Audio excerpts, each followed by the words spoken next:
Pag pinaligo mo ng chili powder yan. Sarap yan.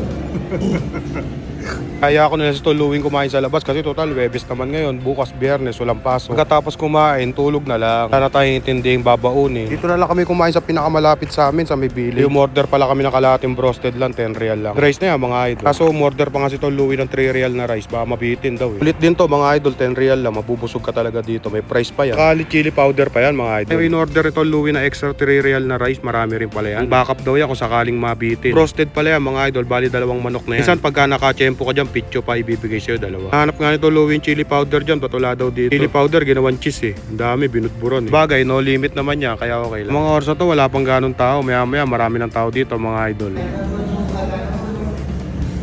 Pag pinaligo mo ng chili powder yan. Sarap yan.